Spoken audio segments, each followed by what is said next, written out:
So you thought that you might like to go to the show. Bum, bum, bum, bum, bum. To sit and hear about creatures with eyes that can glow. Bum, bum, bum, bum, bum. Come on, Sparky, get your ticket online. Hear the first speaker, don't fall behind. It's a thrill and a joy that can't be defined when Meldrum and Gimlin share a piece of their mind.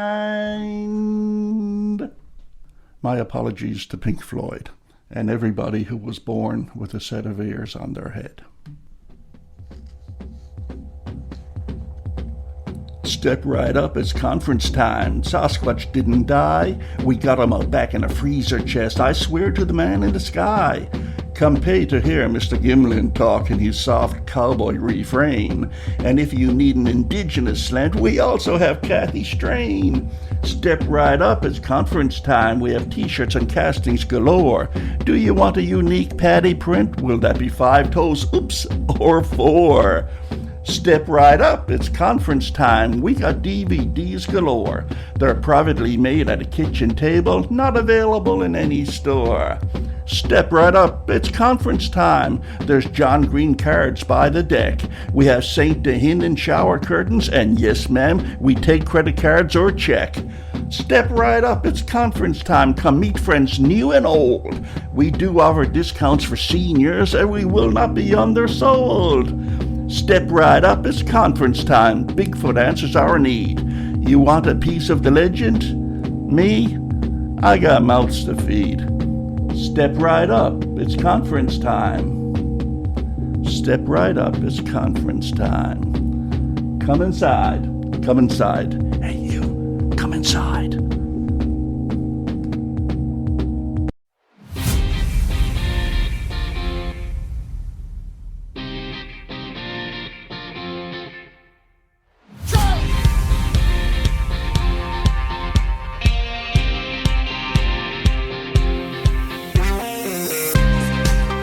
This is West Coast Sasquatch Research.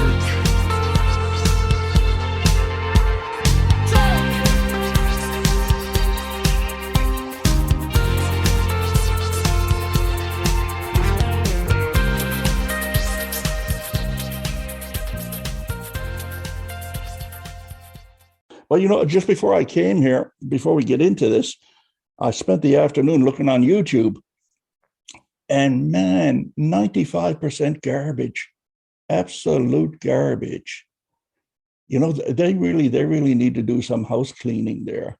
They've got these channels that have not been uploaded to in like almost 10 years. And they've only got about like 150 views or something. So, wow.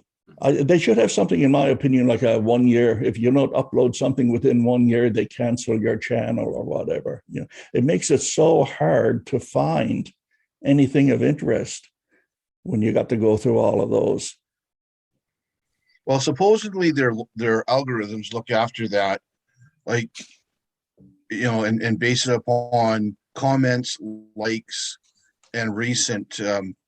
Like some of them, like there's a guy that has a video called Mega Woods Walker, and the gentleman died 2 years ago, but he still has his videos are still seeing thousands of viewers because they were good shows, and he was a really good guy. And I'd hate to see that lost, but you are right. I mean, I've seen guys that have had 2 or 3 videos that have 6 or 7 views that are 4 and 5 years old. Like why they're even on there is beyond me.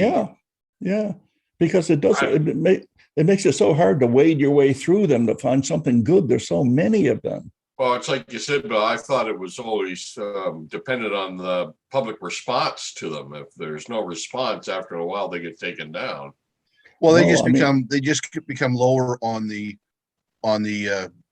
search bar, like because you haven't posted anything in months, your videos show up less on people's search unless they're using your name specifically. So if I push in Sasquatch, you're further down the list. But when you're posting regularly and people are watching it, then it goes higher on the list. Mhm.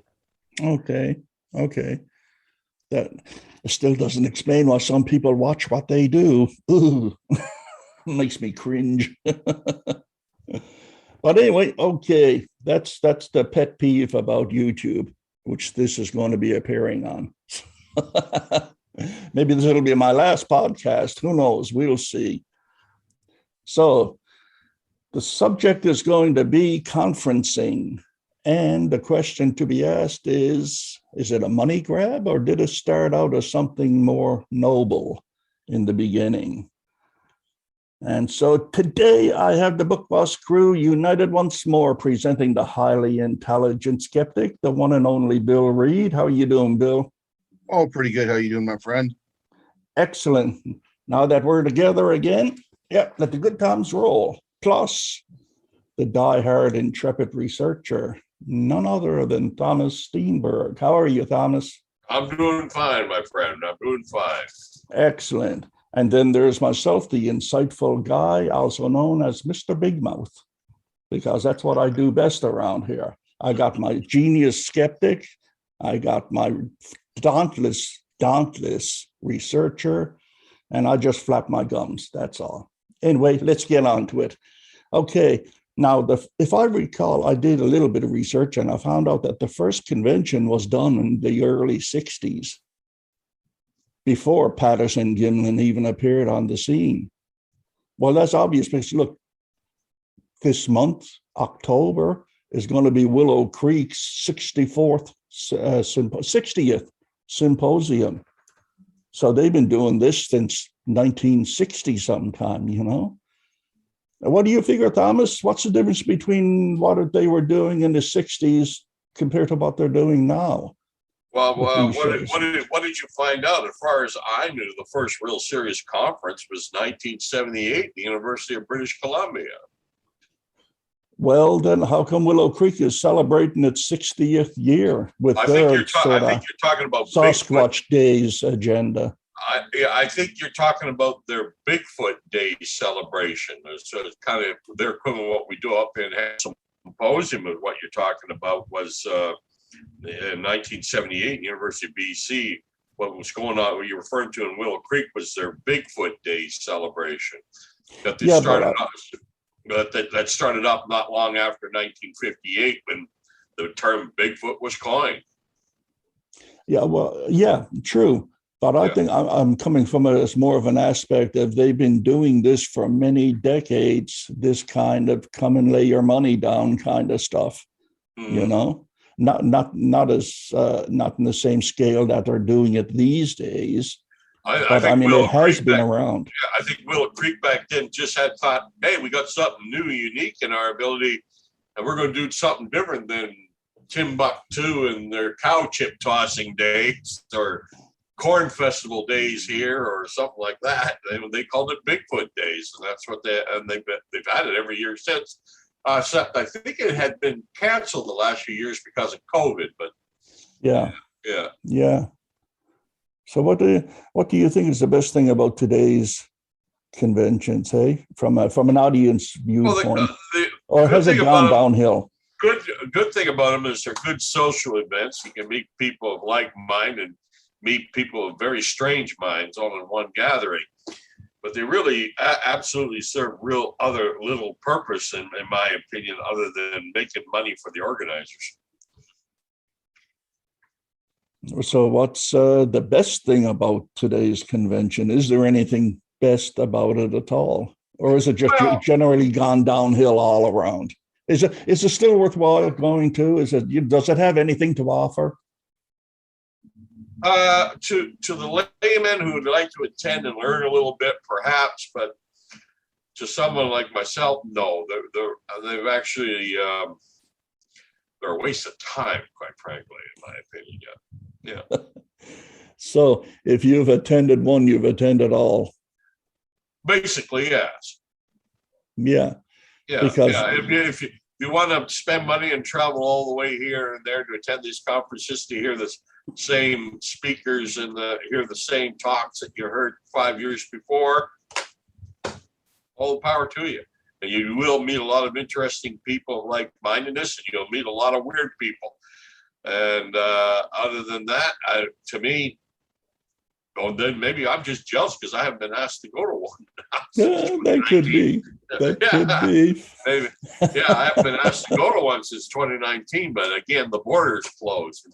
We don't usually have them. I don't think we've had one up here in Canada since the John Green tribute in 2011. And that was valuable just because of what it was and who we were honoring. But, to get together, we used to have them every year, 93, 94, 95. That's right. And Yeah. I did enjoy them, and they get a little better because you had more speakers added and interesting people. And then we even had the Russians come over and talk and tell us about what they were doing and stuff like that. And of course, you always had the entertainment of Rennie exploding in the background where somebody said something that someone didn't like or he didn't like, which is usually 90% of the time.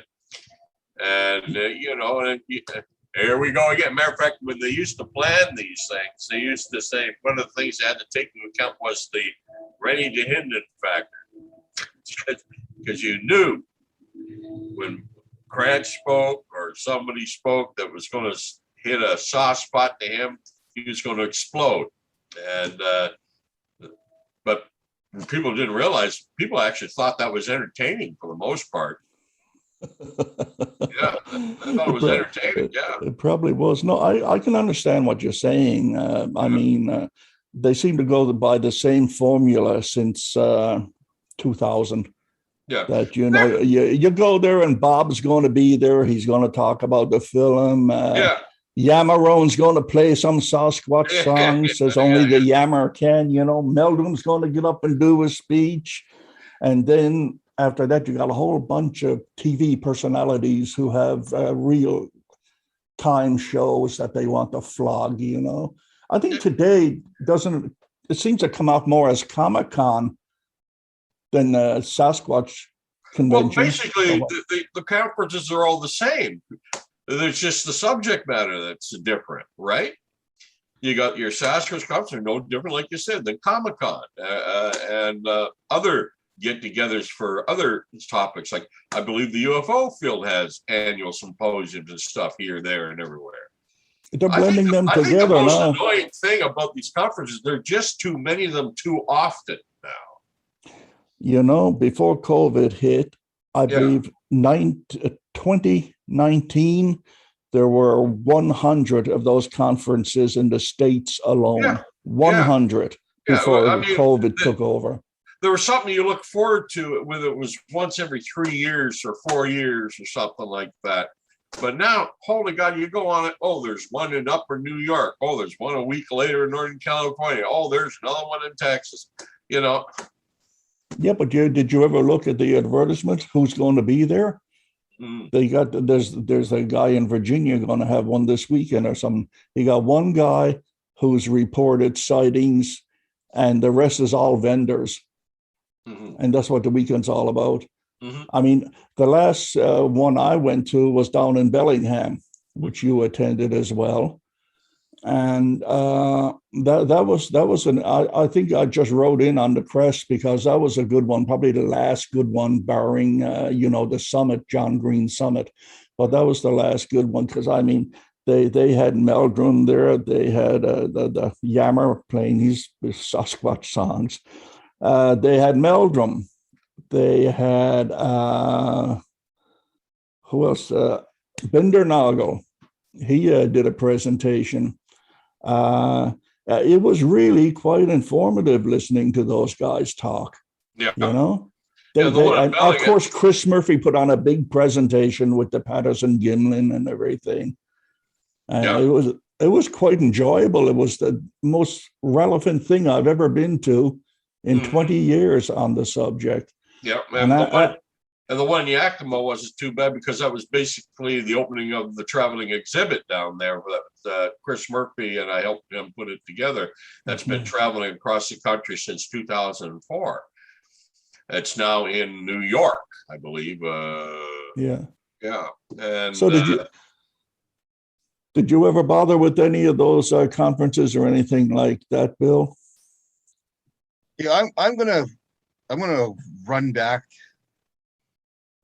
Okay, did you guys just disappear there for a sec? no, I can still Nope. see it here. Okay, my screen just went blank for a second.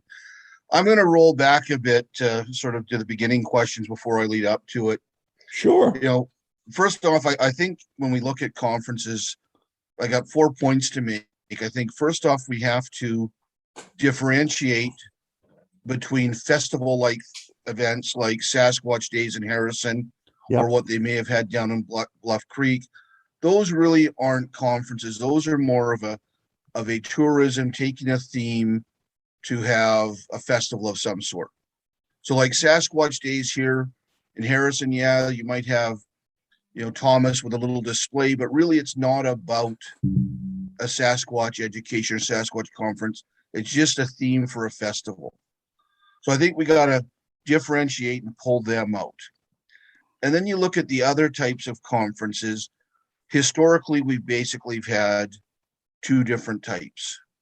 One has been the scientific approach, like Thomas talked about at UBC, where you had some serious researchers that had some scientific representation, where they've had, whether it was Bindernagel, you had some different types of professors there, and you had the scientific community involved, and you're trying to bring Sasquatch to the scientific community. Then you have the conferences, which are a bunch of enthusiasts like we had in Yakima, which were there to share in a common interest, maybe do some education, and then because you had some good people there. And then the fourth type is, I think you have the conferences where you have somebody that is trying to do it for profit, and what it's really for is to make them money. And as far as the number of conferences go, I don't have a problem with that, because North America is a large area. The US itself is a large area, and who cares if they have a conference in Washington, another one in Oregon, and another one in New York? A lot of these conferences, they're regional, and there's people that are not going to go travel from Washington State to New York or Northern California.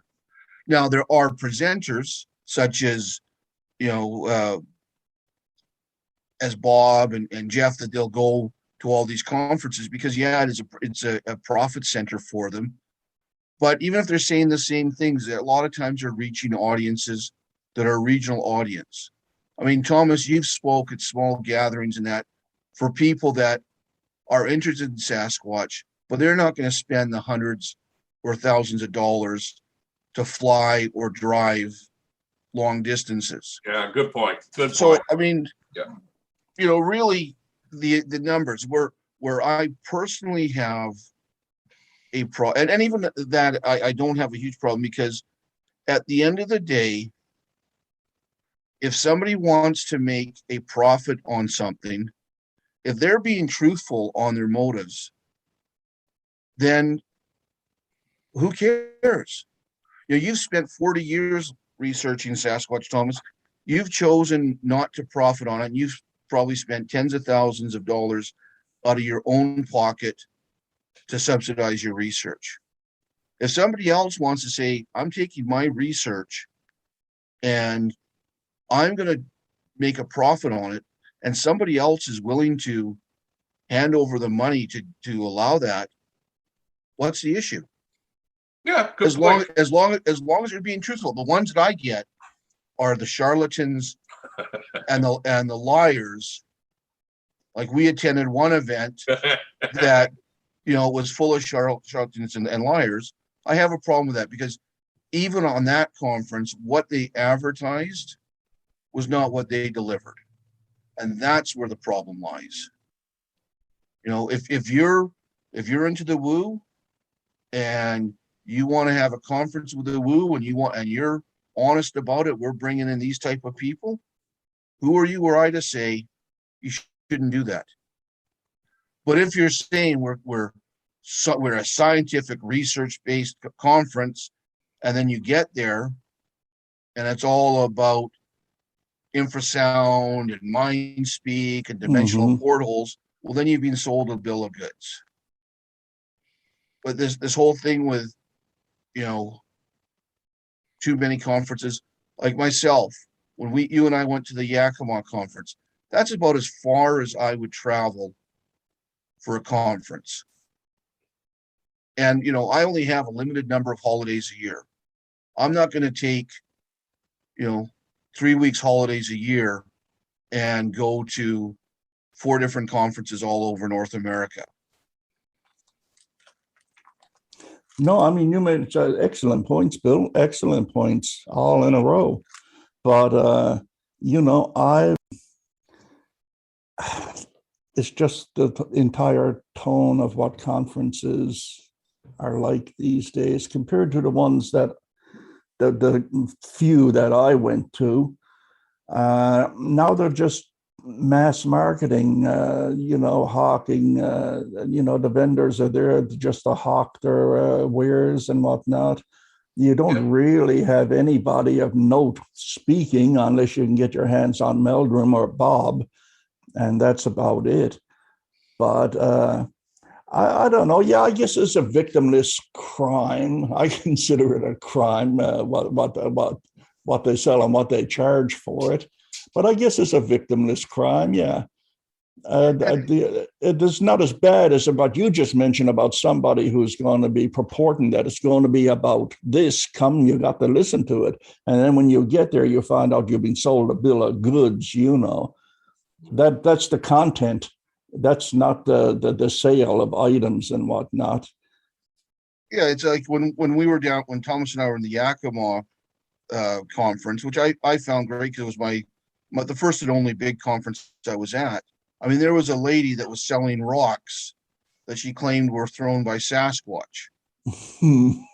And, she had these rocks, and then with felt pen, she put on them, if she used the word Bigfoot, Bigfoot throwing rocks, and she was selling them for, I think it was $10 a piece. Well, okay. I think that's sort of, that's beyond the pale. She probably sold a few. Yeah, I mean, I actually broke out laughing when I saw it, but whatever. But I also think with the regional ones, you also have to remember that different regions will also have researchers of note that are regional researchers that maybe aren't well known. Like even Thomas, when you get onto Bigfoot forums, a lot of people in Eastern US haven't heard of Thomas. No. Where here he's a big deal. So on some of those regional ones, you may have some speakers that in that region are well known, well respected, and we may hear their names and go, who's that? So I mean, there's more to it. I mean, yeah, I think you are right that probably in the early days it wasn't profit driven. It was a lot of these conferences were to get like-minded people. Because the other thing is in the real world, when a lot of us talk about Sasquatch or Bigfoot, you get the laughed at or the the snide remarks. And I mean, a lot of people, like I don't give a rat's behind if somebody does that, but there are some other people that it does bother them. And a conference is a time where they can get with like-minded people and discuss openly about their sightings, and it helps them to also learn. Well, I'm sorry. Go ahead. But I think that there is a percentage now, and I think it's really come about with the Finding Bigfoot and everything else, where it's got so popularized. I do think you are right that there is a commercialization to it, and that some of the conferences now are pure profit driven, and they're bringing, the speakers are making a good speaker fee to be there. The venue is making a good fee to have the conference there, and you have vendors there that are selling products or selling whatever, and it's more profit driven. And I think that's a change for the worse. But again, if people have their eyes open going into it, I don't have a problem with it. I won't attend them because it's but that's a personal decision, and I'm not going to make a decision for somebody else. Well, do you agree with that, Thomas? I mean, that one of the pitfalls, has it always been one of the pitfalls of conventions, all the places that you've spoken into, I mean, that you got paid for and that you didn't get paid for? I'm sure there were some that didn't even pay your expenses to go there and speak. No, they just asked me and I foolishly said, okay. I was happy if they bought dinner and paid for the motel. Well, you were out one a couple of weeks ago, Thomas, where it cost you $400 or $500 in gas and everything to go to the conference, and you got a free meal and a $75 campsite paid for you. Yeah. Other than that, it was $500 out of your pocket. So yeah, but I went there because it was a chance to get back to Alberta and go back to old stomping grounds I haven't seen in 20 years. That's the main reason I went. Yeah. So you were making a vacation for yourself, and you were willing to lay out a few $100 to do it. I remember in Alberta when I was researching Alberta, I was the only one there, and now there's a lot of people there interested in this subject. And what a difference than it was when I was there, when there was nobody other than Vladimir to talk to about this. So what was it you went back to, Thomas? What was going on back there? It was a conference by the Alberta Sasquatch organization put together in the Bighorn Dam area, which is probably Alberta's most commonly known area for sightings and reports and historical. Yeah. Okay, I want to ask both of you this, and that is, who would entice you to attend a conference these days? If you knew he or she was speaking, would you go out of your way to partake? Or is there anybody worth paying money to see anymore? Well, me. Your $5 is in the mail, Thomas, for tonight. Okay. Yeah. You get your standard guild to dispense. Yeah, I don't know. It all depends on who's there, what it seems to the driving motivation is for it, and whether or not how much it's going to cost to get there and get back. Well, yeah, I guess that all comes into play. What about you, Bill, as a skeptic? Is there anybody on the scene at the moment that you wouldn't mind sitting down and giving a listen to? Well, the problem is the sort of the big presenters, whether it's Bill Munns, Meldrum. I mean, I've seen them before in person. And really and then with the internet, you're able to watch a lot of their presentations that they've done on conferences.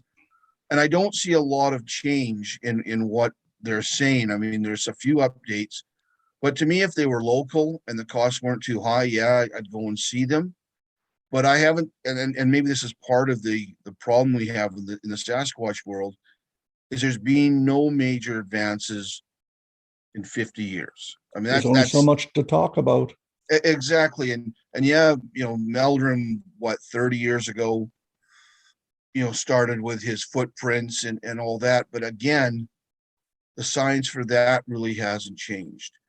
When you go to, if you have a present, like if somebody like Brian Sykes, but I mean, he's passed away now, so he wouldn't be doing it, except for in the real woo crowd, maybe. But, if there was a world-class geneticist that was going to do a presentation on environmental DNA or something like that, I would go out of my way to see that. But to see the same presenters that I've seen before, basically talking about the same things that we've seen before, I wouldn't go for that.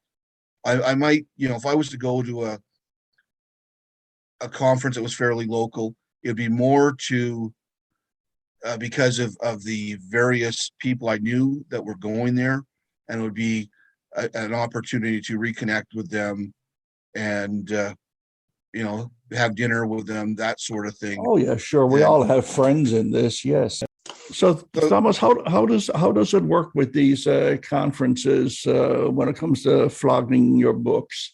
Does the publisher get in touch with you and say, upcoming conference, if you go, we're going to send over 36 books for you to sell, or do you request that yourself, saying that I'm going to be there, give me some books?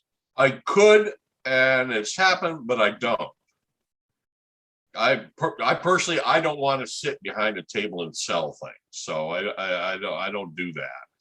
I just let people who ask, I inform them of the book's existence and tell them where they can order it from. That's about it. But in the past, yeah, they've done that. As a matter of fact, I went to a conference in Alberta in 2018 when they republished the Alberta book, the Sasquatch in Alberta, and I got to take, because of restrictions, I can only take one box of books with me to the conference, and I did that, and they were supposed to airship another couple of boxes, but that got all messed up. So all I had was like 50 books to sell, and they went in the first 10 minutes. Because there were no more. So it's good for if you have things to give away and sell and stuff. Those of course events are good to do that. But me, I personally just don't like doing that. So I rarely did. I was invited to speak. I went there to spoke on the subject and answer questions and meet people. I never wanted to sit behind a table, and quite often Hancock House would get mad at me for that attitude. But hey, that's just the way it was. Yeah. Well, it takes something like that. Have an experience being on that end of things. It gives you a sort of insight as to the organizational skills and everything involved in putting one of those things together. And I've had no experience at it, except with you, our little experience with the summit, carting things around belonging to Chris Murphy and what have you. You and I did a lot of the heavy lifting for that one. We did all the heavy lifting. And at the end of the summit, everybody right down to the janitor got thanked. We didn't. No. We spent almost a day carting stuff back and forth from Harrison to all over the lower mainland. Where were the unspoken heroes in the background? Didn't get credit, but hey, we got it done. They also serve who have a pickup truck. Yeah, we learned that one. Have you ever had a nasty experience that you would care to share at one of these events, doing a presentation or what have you? Just confrontations with what you would call the woo. A lot of funny experiences more than anything else. Like, remember I told you earlier that they always plan for the Renee factor. They always used to have to plan for what was called the John Eric Beckchard factor. Oh yeah, you remember him? You're never going to know who's going to turn up. Yeah, and he would always turn up wearing an ET mask or an alien mask and run through and be disruptive, and then he'd probably be escorted and banned, and then he'd print up a bunch of flyers of how they were all afraid of him and expose the truth and march up and down the outside and just create havoc. That's just what he did. I found it funny and entertaining more than anything else, more than irritating. But when we had the conferences in BC, like at Sasquatch Days, when they added conferences to the idea of adding a conference to that was a last minute thing by Stephen Harvey. Mm-hmm. He found that the best thing to do was separate the woo and the scientific. He'd get the first day would be the woo to do with it. We'll talk about what they want to talk about. And the last 2 days would be, the zoological scientific side of the Sasquatch question. And a lot of people, especially in the ones in the planetarium we had in downtown Vancouver, people would come, pay money, go in. And of course, the first day they're hearing this woo, and they said, geez, I just paid $30 and here, listen to this garbage. And I saw at least 10 people say, I want my money back. This is nonsense. And Stephen had to explain to him, no, this stuff is just the first day. Come back tomorrow, Saturday and Sunday, and you'll hear this.